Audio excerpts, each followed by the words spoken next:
Intraday trading में stock selection का भी काफी इंपॉर्टेंट रोल होता है। तो आज इस वीडियो में हम देखेंगे कि हमें कैसे अपने स्टॉक सिलेक्ट करने चाहिए। तो हम स्टॉक सिलेक्शन शुरू करते हैं इससे कि किस टाइप के शेयर्स में हमें कभी ट्रेड नहीं करना चाहिए। तो हमारा फर्स्ट पॉइंट है, small and mid cap stocks में हमें ट्रेड करना अवॉइड करना चाहिए, क्योंकि कई बार ये बहुत ज़्यादा वॉलेटाइल होते हैं और इसमें हमारे स्टॉप लॉसेस हिट होने के चांसेस ज़्यादा होते हैं। और हमें बहुत ज़्यादा स्टॉक सिलेक्ट करके उनमें जगल नहीं करते रहना चाहिए। हमें maximum 4 to 5 stocks he choose करने चाहिए और उनका मूवमेंट, उनका स्टॉक बिहेवियर, उसमें बायर सेलर क्या कर रहे हैं उसको अंडरस्टैंड करने की कोशिश करनी चाहिए। और कई बार क्या होता है, जो बिड और ऑफर होता है स्टॉक्स का, उसमें काफ़ी डिफरेंस होता है। तो हमें बिड और आस्क के जो डिफरेंस वाले, बिड आस्क स्प्रेड वाले होते हैं, उन स्टॉक्स में हमें कभी भी ट्रेड नहीं करना चाहिए। उसमें काफ़ी लॉस हो सकता है आपका। और कुछ स्टॉक्स आपने देखा होगा कि कई बार वो अपर सर्किट हिट करते हैं, कई बार लोअर सर्किट हिट करते हैं। इन स्टॉक्स को भी अवॉइड करना चाहिए। ये काफ़ी ज़्यादा वॉलेटाइल हो सकते हैं और इनसे लॉस हो सकता है आपको। और जो न्यूज़ बेस्ड स्टॉक होते हैं वो भी बहुत ज़्यादा वॉलेटाइल होते हैं, इसलिए इसमें भी ट्रेड करना हमें अवॉइड करना चाहिए।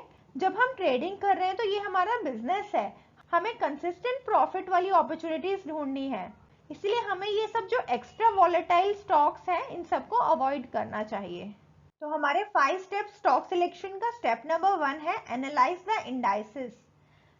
हमें हमेशा ट्रेंड के साथ ट्रेड करना चाहिए। सबसे पहले हमें ब्रॉडर इंडेक्स जैसे निफ्टी, सेंसेक्स, बैंक निफ्टी, इनको देखना चाहिए कि वो क्या कर रहे हैं। इंडेक्स ऊपर है, ग्रीन में ओपन हुआ है, या इंडेक्स रेड में ओपन हुआ है। जिस डायरेक्शन में इंडेक्स जा रहा है हमें अपनी ज़्यादा से ज़्यादा ट्रेड्स उसी डायरेक्शन में रखने चाहिए। स्टॉक्स चूज करने के लिए हमें सेक्टोरल इंडेक्स को भी देखना चाहिए कि कौन से सेक्टर्स अच्छा परफॉर्म कर रहे हैं। सपोज स्टेप नंबर 1 में हमने देख लिया कि निफ्टी ग्रीन में ओपन हुआ है और अच्छा परफॉर्म कर रहा है। अब हमें बाइंग साइड पे स्टॉक्स ढूंढने हैं। अब हमें नेक्स्ट स्टेप में सेक्टोरल इंडेक्स देखने चाहिए। यहाँ आपके सामने आप देखेंगे कि ये जो निफ्टी ऑटो है 1% अप है, फिर निफ्टी फार्मा 0.94%। तो ये दोनों को हम कंसिडर कर सकते हैं फॉर द डे कि ये बेस्ट परफॉर्मिंग इंडेक्स है। तो अब हम जब ट्रेड करने के लिए स्टॉक्स देख रहे हैं तो हमें इन इंडेक्स के ही स्टॉक्स को देखना चाहिए ताकि हमारे प्रॉफिट के चांसेस ज़्यादा हो। वहीं जब मार्केट डाउन हो रही होगी तो हमें ये देखना चाहिए कि कौन से इंडेक्स है जो सबसे ज़्यादा लॉस में है, ताकि हम उस इंडेक्स के स्टॉक्स को चूज करके उसमें इंट्राडे ट्रेड कर सके। अब स्टेप नंबर 3 में हम सेक्टोरल इंडेक्स को देख के शॉर्ट लिस्ट कर लेंगे कि कौन से बेस्ट परफॉर्मिंग इंडेक्स है जिनमें हम आज ट्रेड ले सकते हैं।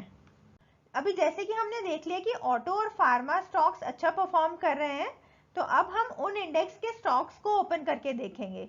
यहाँ पे आपके सामने देखिए निफ्टी फार्मा के शेयर्स दिए हुए हैं। यहाँ आप देखेंगे कि सन फार्मा 3% अप है, टाइड्स 2% अप है, जाइडस भी 2+% अप है।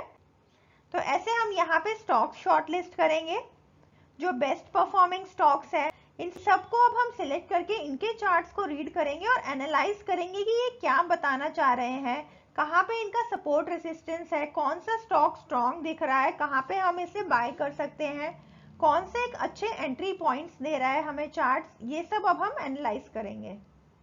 तो अभी तक हमने जो भी स्टॉक्स को शॉर्टलिस्ट कर लिया है, अब हम उसके चार्ट्स रीड करेंगे और जो भी हमारी स्ट्रेटेजी है, हम प्राइस एक्शन बेस्ड ट्रेडिंग करते हैं या हम इंडिकेटर्स के बेसिस पर ट्रेडिंग करते हैं, हम अपनी स्ट्रेटेजी के अकॉर्डिंग एंट्री और स्टॉप लॉस और टारगेट डिसाइड कर लेंगे। जब भी आप एंट्री करते हैं किसी स्टॉक में तो आपको अपना स्टॉप लॉस पता होना चाहिए। टारगेट तो आप बहुत ज्यादा फिक्स नहीं कर सकते कि आप इतना अर्न करेंगे, लेकिन आपका स्टॉप लॉस जो है वो बेयरेबल होना चाहिए। तो आपको पता होना चाहिए कि आप इस लेवल पे एंटर कर रहे हैं और इस लेवल पे आप स्टॉप लॉस लगा के रखेंगे। आपको दोनों ट्रांजैक्शंस करने चाहिए एक साथ, और आपकी जो भी स्ट्रेटेजी है, जो आपका ट्रेड प्लान है, आपको उसके अकॉर्डिंग ही स्टॉक्स को बाय या सेल करना है। Plan your trade and trade your plan. देखिए, स्टॉक्स में एंट्री करना एक बात होता है और ट्रेड्स को मैनेज करना भी बहुत इंपॉर्टेंट होता है। हम कभी भी ये नहीं चाहते कि हमारा जो प्रॉफिटेबल ट्रेड है वो प्रॉफिट से नीचे आके स्टॉप लॉस में चला जाए, इसलिए हमें टाइमली अपने प्रॉफिट्स भी बुक करना इक्वली इंपॉर्टेंट है। वहीं हम ये भी नहीं चाहते कि स्टॉक रन कर रहा है और हम बीच में एग्जिट करके नीचे आ जाएं, क्योंकि एक बार आप एक प्रॉफिटेबल ट्रेड में हैं तो आपको फुल्ली उस ट्रेड को एंजॉय करना है, उसके प्रॉफिट्स को लेना है, क्योंकि ये ऐसा प्रोफेशन है जहां पे आप 100% करेक्ट कभी नहीं होते हैं। तो आपके जो प्रॉफिटेबल ट्रेड्स हैं वो आपके लॉस मेकिंग ट्रेड्स को भी कवर करेंगे। इसीलिए आपको प्रॉफिट्स को तो एंजॉय करना ही है, बट उसको टाइमली बुक भी करना है। बहुत बार इंट्राडे में क्या होता है कि आप एक अच्छे लेवल पे एंटर कर लेते हैं, उसके बाद में आप प्रॉफिट बुक नहीं करते और फिर वो स्टॉक उसी लेवल पे आ जाता है और इवन उसके नीचे आके स्टॉप लॉस हिट होने की चांसेस भी होते हैं। तो हमें कभी भी ये नहीं करना है, हमें एक फिक्स टारगेट रखना है कि हम 0.5%, 1% या जो भी आपका टारगेट है इतने पे हम बुक कर लेंगे। और तो जो ट्रेड मैनेजमेंट है वो भी बहुत इंपॉर्टेंट रोल प्ले करता है इंट्राडे की सक्सेस में। So all the best for your trading. मैं उम्मीद करती हूँ कि आपको इस वीडियो में कुछ सीखने को मिला हो, कुछ तो हेल्पफुल लगे आपको। आपके व्यूज कमेंट बॉक्स में जरूर लिखिएगा। फिर से आएंगे एक अच्छी सी वीडियो के साथ। Till then take care, good bye.